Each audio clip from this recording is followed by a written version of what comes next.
Ya, Assalamualaikum warahmatullahi wabarakatuh, anak-anak sekalian. Bapak mau menjelaskan tentang diagram fase air pada materi sifat koligatif larutan. Ya, nah perhatikan ini ada kurvanya. Nanti Bapak jelaskan secara rinci. Nah, pertama yang udah Bapak jelaskan kemarin bahwa penambahan zat pelarut ke dalam pelarut murni, misalnya pelarutnya air, itu menyebabkan terjadinya penurunan tekanan uap ya. Sifat yang pertama kemarin kan, penurunan tekanan uap. Nah, jadi coba kita lihat. Penurunan tekanan uap itu di sini di delta V. Nah, ini delta V. Ini delta V ya, penurunan tekanan uap. Jadi kalian kalau menganalisis grafik ini, Bapak kasih warna aja dulu. Jadi nanti misalnya yang warna apa? Yang warna kuning ini warna kuning aja Bapak kasih. Apa orange ya? Nah, yang warna orange. Nah, ini menunjukkan kurva air pelarut ya, kurva pelarut air. Kemudian satu lagi Bapak ambil kurva yang satu lagi ini. DEF ya. DEF ini kurva larutan ya, kurva larutan. Nah, jadi ini kita perhatikan yang warna kuning itu kurva air ya, yang warna kuning kurva air, yang warna biru itu kurva daripada larutan ya, kurva daripada larutan. Nah, jadi analisisnya begini ya.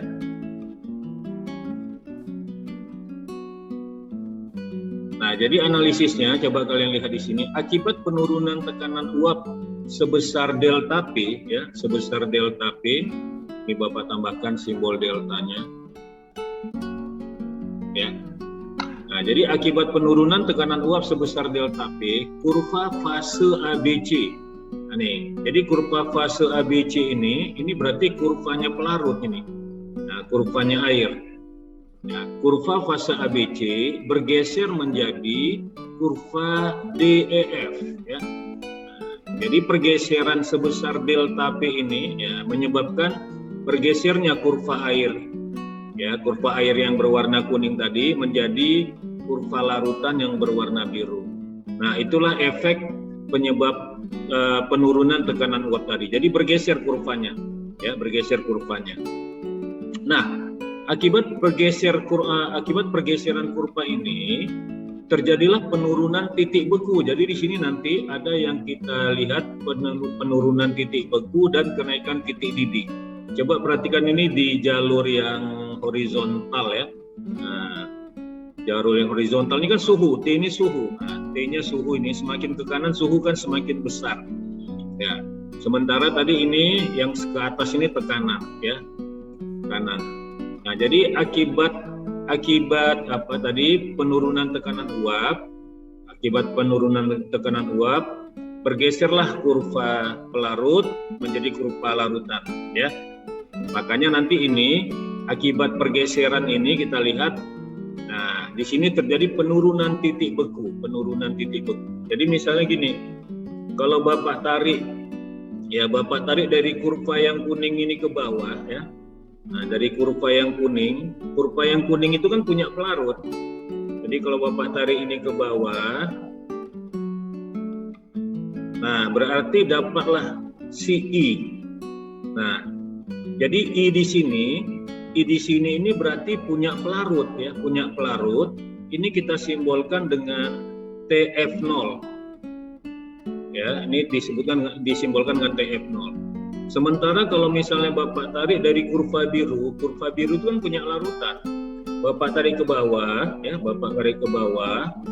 Nah, berarti titik H ini itu adalah suhu yang menyatakan suhu daripada larutan. Ini berarti TF, ya. Ini berarti TF. Berarti ini membacanya titik beku larutan, yang H itu titik beku larutan, yang I itu adalah titik beku daripada pelarut. Ya. Nah, jadi kalau kalian bandingkan di sini, mana yang lebih besar ini? TF0 atau TF? Semakin ke kanan kan semakin besar kan? Nah, yang kita pelajari kemarin, penurunan apa? Penurunan titik beku itu berarti titik beku apa? Titik beku pelarut lebih besar daripada titik beku larutan. Jadi nanti yang kita sebut dengan delta TF ini berarti HI tadi, HI tadi. Nah, berarti tadi yang IH tadi itu, nah yang I, ya, titik IH ini, inilah yang kita sebut dengan apa? Yang kita sebut dengan penurunan titik beku. Ya, nah, penurunan titik beku itu kemarin kita simbolkan dengan delta TF. Ya. Nah, jadi penjelasannya tadi titik H tadi, ya. Penjelasannya tadi di sini bahwa titik H tadi itu adalah si TF, sementara titik I-nya tadi itu adalah TF0, ya. TF0. TF tadi apa? Titik beku larutan, titik beku larutan, sementara TF0 itu titik beku daripada pelarut. Makanya waktu kita belajar kemarin bahwa TF0 itu lebih besar daripada TF. Nah, jadi ini dibuktikan dari grafik ini tadi. Nah, ya, tapi nanti biasanya yang ditanya di soal itu biasanya mana yang merupakan penurunan titik beku. Berarti yang merupakan penurunan titik beku itu kalian ambil yang inilah berarti, ya. Nah, ini dia. HI tadi. Inilah berarti delta TF tadi. Nah, itulah delta TF tadi. Nah, kemudian pemahaman tentang kenaikan titik didih. Nah, titik didih itu kan dari J ke K, kita lihat. Kalau misalnya Bapak tarik dari kurva pelarut yang warna kuning ini, ya, Bapak tarik ke bawah, ke suhu. Nah, kan berarti dapat ini titik J ini. Nah, pelarut ini berarti titik didih, TB larutan, titik didih larutan. Nah, sementara kalau Bapak tarik yang warna biru, ya, yang warna biru ini ke bawah, yang warna biru ke bawah ini, nah ini kita dapatlah titik K. Titik K ini yang disebut dengan TB0, titik didih pelarut. Nah, makanya di sini kita dapatlah kenaikan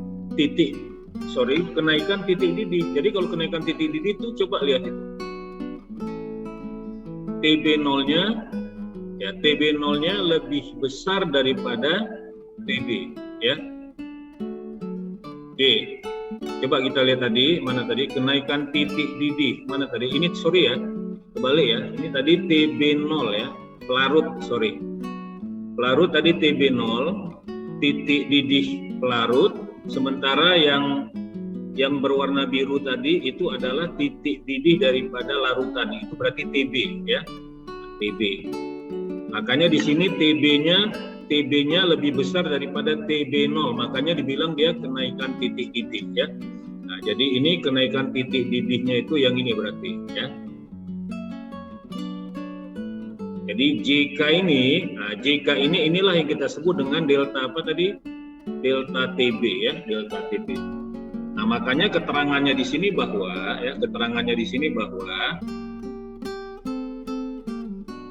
titik JK tadi, ya, titik JK tadi itu adalah kenaikan titik didih, ya. Itu maksudnya kenaikan titik didihnya. Kenaikan titik didih yang kita simbolkan dengan apa? Yang kita simbolkan dengan delta TB. Nah, lalu siapa tadi? Sikanya, ya. Sikanya itu TB, titik didih larutan. Yang si J-nya itu apa? Yang si J-nya itu TB0, ya, TB0. Titik didih larutan, sementara TB0 itu titik didih pelarut. Nah, jadi dari kurva itu kenaikan titik didih itu menunjukkan bahwa TB-nya itu lebih besar daripada TB0, ya. TB-nya lebih besar daripada TB0. Nah, ini dia penjelasan tentang kurva diagram fase air ya. Nah, atau nanti supaya lebih gampang kalian menghafal atau memahami kurva ini, ingat aja cara praktisnya seperti ini ya. Bapak kasih cara praktisnya. Pakai cak nolnya ya, cara Pak di nolnya. Nah, ingat aja singkatan gak apa-apa. Nah, singkatan gak apa-apa. Nah, ini maksudnya apa? Garis ya. Garis atas ya, kurva yang atas itu punya pelarut. Nah, intinya itu dia. Nah, itu dia. Berarti ini kan ada dua garis nih kan? Nah, dua garis ya. Garis atas yang warna kuning, garis bawah yang berwarna biru. Berarti nanti garis atas itulah punya pelarut, yang bawah itu punya daripada larutan. Jadi nanti kalau misalnya kita buat lagi, kalian mau tambah lagi nanti kurva garis yang berikutnya di bawah, itu menunjukkan bahwa itu larutan itu konsentrasinya makin besar. Ya, misalnya warna biru ini ya molaritas atau molalitasnya 0,1 molal. Nah, nanti kalau yang 0,2 molal dia kurvanya di bawah lagi, 0,3 molal sambung lagi yang bawah ya. Nah, jadi semakin ke bawah konsentrasinya makin besar kurvanya. Yang paling atas itu punya daripada pelarut ya. Yang paling atas punya pelarut. Nah, itu pemahaman daripada kurva diagram fase air ya, diagram fase air. Oke. Bapak rasa ini untuk menjelaskan diagram fase air agar kalian dapat menjawab soal yang berikut yang akan kita bahas ya tentang kurva fase air ini. Oke, Bapak rasa cukup demikian teori diagram fase air. Nah, ya untuk soal nomor 10 kita perhatikan di sini ada 3 kurva garis ya. Nah, ada 3 kurva garis ini. Coba Bapak tandai aja dulu. Yang paling atas. Yang paling atas yang warna kuning. Ya. Nah, berarti PQR itu menyatakan kurva siapa itu, Nak? Air, Pak. Kan gampang. Tadi Bapak bilang kan gak apa-apa garis atas punya pelarut kan gitu kan. Berarti PQR ini adalah kurva air ya. Nah, ini berarti kurva air atau kurva pelarut lah kita bilang ya. Kurva air atau kurva pelarut. Nah, kemudian di soal ini kan ada dibilang ada urea yang 0,1 molal ya, ada urea yang 0,1 molal. Kemudian ada urea yang 0,2 molal. Tadi Bapak bilang semakin ke bawah, kalau kurvanya itu ada beberapa kurva, konsentrasinya gimana? Semakin besar atau semakin kecil? Makin besar, Pak. Makin besar. Berarti kan dari sini kalian ambil. Misalnya ini Bapak kasih yang warna biru ini, kurva kedua. Berarti yang warna biru ini ya, yang warna biru ini kurva si D E F. Nah, itu menyatakan kurva siapa itu, Nak? Kurva larutan urea yang berapa molal? 0,1. Oke, sip. Ini yang 0,1 molal ya. Kemudian baru nanti kalau Bapak lanjut kurva yang berikutnya, kurva ABC ya, yang paling bawah. Nah, itu berarti kurva ABC itu kurvanya si urea juga, tapi konsentrasinya yang lebih besar. Berarti yang berapa? 0,2 molal.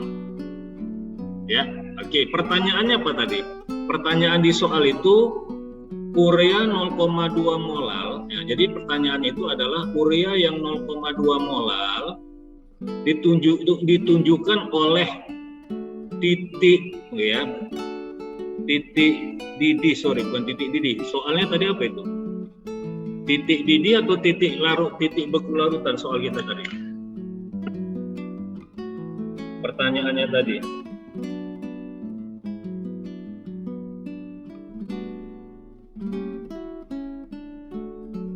Di soal kita tadi, soalnya itu pertanyaannya titik beku, Pak. titik beku ya, titik beku, sorry ya. Nah, ini titik beku. Ini maksudnya titik beku ditunjukkan oleh titik yang mana, itu maksudnya tadi nih ya. Ini maksudnya ditunjukkan oleh titik, nah, titik yang mana? Titik beku larutan, berarti ya, berarti kan kalian kalau menariknya itu ya, kalian menariknya itu tadi yang merah nih berarti, yang 0,2 molal ini berarti yang merah ya. Nah ini dia. Kalau kita tarik yang ini, kita tarik yang ini yang merah. Nah ini kalian bandingkan sama yang apa? Sama pelarut. Pelarutnya kan yang warna kuning ya. Pelarutnya yang warna kuning. Nah, tadi Bapak bilang yang di sebelah kiri ini, tadi Bapak bilang yang di sebelah kiri ini menyatakan delta apa tadi di sini? Ini menyatakan delta TF ya kan? Nah, menyatakan delta TF. Kalau di sebelah kanan tadi itu kan delta TB kan? Nah, berarti kalau yang kuning punya pelarut itu kita simbolkan dengan apa tadi? Yang kuning tadi kita simbolkan dengan TF. TF0, sementara tadi yang merah di sini ini kita simbolkan dengan TF ya. Nah, berarti yang ditanya itu titik beku larutan itu TF ya. Nah, berarti di sini TF yang titik A itu, nah, itu menyatakan apa? Itu menyatakan titik beku larutan. Larutan yang berapa molal itu nah? Yang karena kita tarik dari garis merah itu kan yang 0,2 kan? Nah, berarti itu menyatakan larutan urea yang 0,2 molal. Ya. Larutan urea yang 0,2 molal. Nah, itu dia. Pertanyaannya kan itu, berarti jawabannya itu mana? Berarti jawabannya itu adalah titik A. Nah, jadi titik A itulah yang menunjukkan titik beku larutan ya, titik beku larutan. Nah, kalau titik P-nya tetap apa? Titik P-nya ini itu tetap titik beku pelarut ya. Nah, jadi kalau titik beku pelarut itu tetap kita ambil dari pelarutnya. Makanya Bapak tarik dari yang garis orange tadi. Nah, titik P tadi itu ya, titik P ke bawah. Nah, kalau itu menyatakan apa? Itu menyatakan titik beku daripada pelarut. Oke. Nah, berarti jawabannya yang mana ini? Jawabannya berarti yang E. Oke, bisa dipahami? Bisa, Pak. Bisa, Pak. Bisa, Pak. Bisa, Pak. Kalau Bapak ubah pertanyaannya ya. Bapak ubah pertanyaannya. Manakah yang merupakan titik didih ya? Titik didih larutan ya, titik didih larutan urea, titik didih larutan urea yang 0,1 molal. Kalau ada pertanyaannya seperti itu. Kalau misalnya Bapak buat pertanyaan tambahan, manakah titik didih larutan urea yang 0,1 molal? Apa jawaban kalian? Yang 0,1 molal. Yang F, Pak. F, Pak. Yang mana? Yang F. Nah, yang F itu. Jadi yang F itu yang warna biru ya, yang warna biru ya. Nah, warna biru. Jadi kalau Bapak tarik ini yang warna biru ya. Yang warna biru ke bawah. Yang si F itu ya. F. Nah, itu menyatakan apa? Itu menyatakan titik apa? Titik didih. Titik didih itu kita simbolkan dengan apa? Kita simbolkan dengan TB ya. Nah, TB berarti TB titik didih larutan yang titiknya itu kita tarik dari titik F. Itulah punya titik didih larutan yang urea 0,1 molar ya, 0,1 molar. Oke. Bisa kan? Jadi kalau misalnya apa?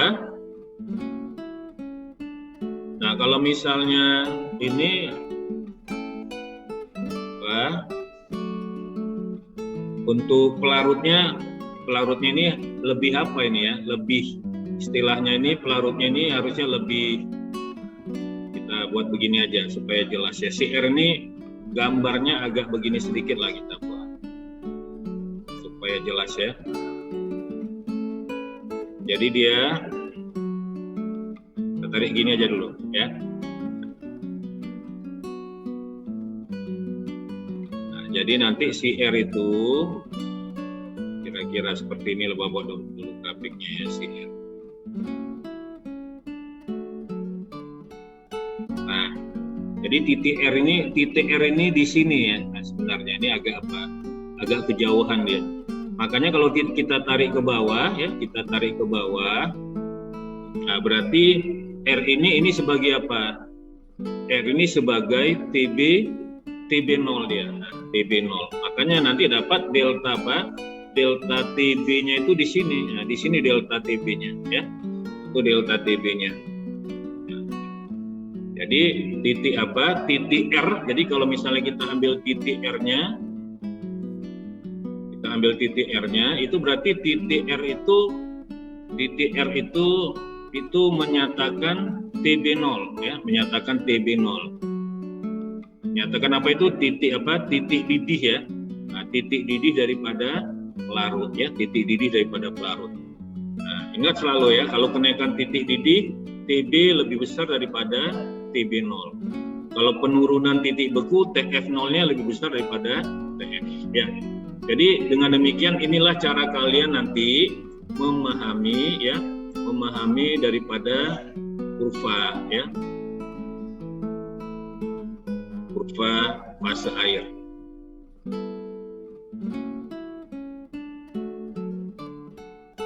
Ya, oke.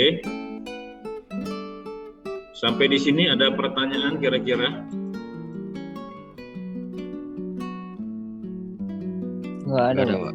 Nggak ada. Bisa ya. Jadi ingat aja tadi cak nulnya apa tadi? Cak nulnya itu nggak apa-apa. Garis atas punya pelarut ya.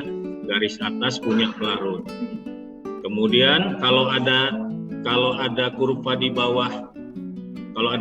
bawah, selanjutnya kayak ini kan yang warna biru, berarti ini molaritasnya adalah, ini berarti kurva daripada larutan.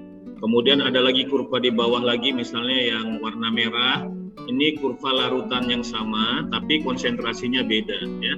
Makanya semakin ke bawah tadi Bapak bilang, konsentrasi larutannya itu semakin besar ya.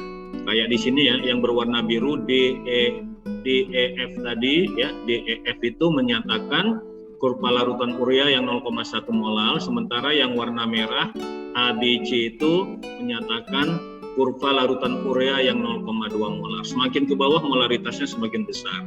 Sementara yang berwarna kuning tadi yang paling atas itu adalah kurva daripada pelarut.